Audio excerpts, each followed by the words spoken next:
Alright, so I'm gonna try to drop some alpha today.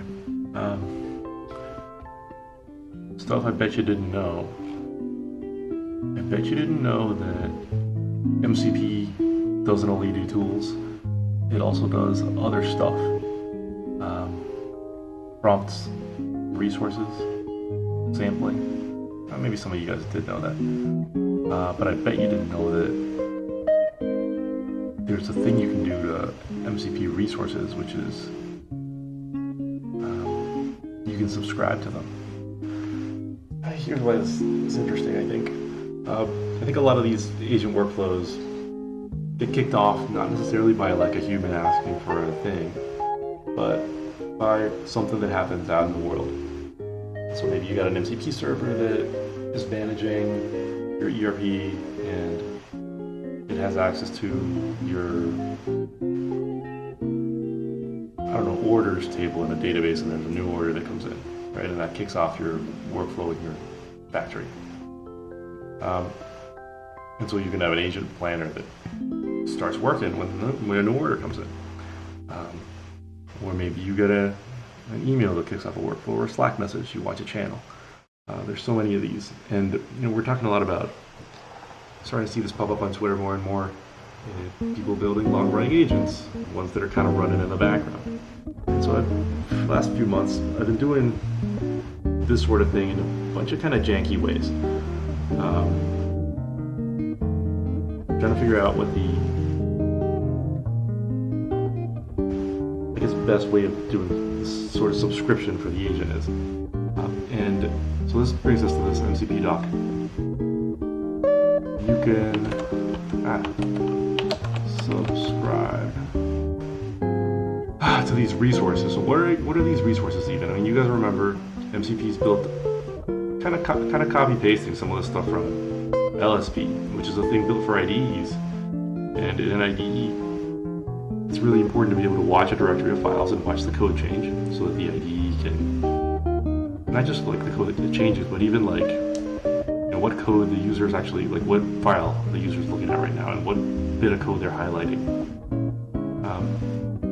And so yeah, like there's a bunch of notifications and coordination between the LSP client, which is basically VS Code or NeoVim or whatever, and like the LSP server, which is the thing that actually knows about the programming language. Anyway, very similar to that, there's a way in MCP to subscribe to some files. Basically, files or URLs is kind of how they're envisioning it, but you can see they also have a screen example, which is interesting, right? Like maybe they're thinking about vision. Like these things have the shape of a URL, but they can actually be anything. So you can see this one's Postgres, right? Postgres database customer schema. That's interesting too.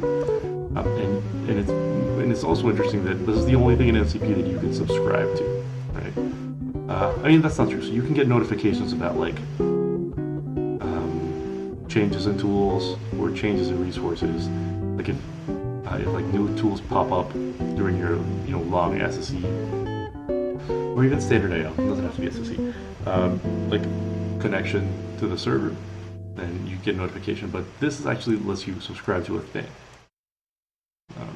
And so the bit of insight that I had was, what if there was a thing, like look, I don't think anybody wants to think about resources in addition to prompts. In addition to tools. Like I think MCP for most users, and I think like the thing that makes it actually have all the momentum that it has right now and pick up all the steam is that it's a good way for tool calling that's kind of standardized, right? And it's like, that's what GPT plugins were originally, except it was closed. This is like the open version of a good way to standardize on tools for basically like your agent can do things in the world. So no one wants to think about all these different abstractions, but everyone is building MCPs for different software, and like that's already got momentum. It's kind of the standard. OpenAI is adopting it. There's thousands of these things out there, and more every day. And so the bit of insight is, what if you can take any MCP server and subscribe to it? What do you mean subscribe to it? Well, like watch for changes.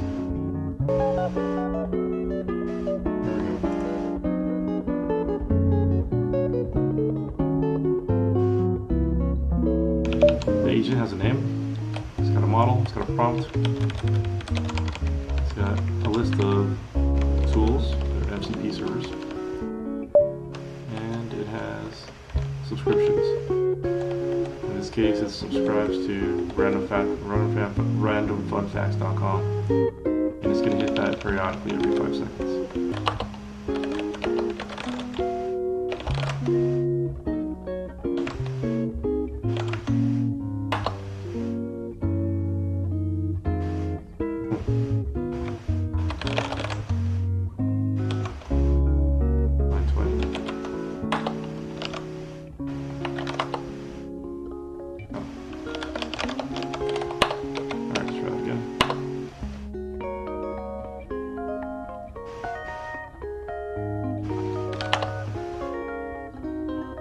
Simple agent loop.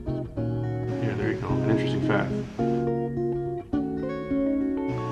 We're going to get a new fact every 5 seconds. Obviously, this website changes every time you refresh it.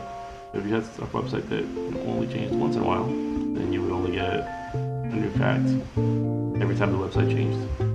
And so, yeah, this can basically kick off your agent workflow every time something, anything, you have an MCP server for changes. Enjoy.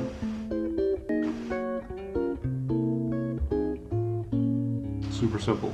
You can use this from any MCP client that supports resource subscriptions.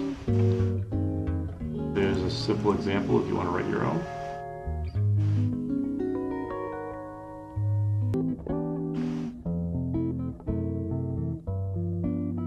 And if you want to check out the little wrapper that I just showed, here it is.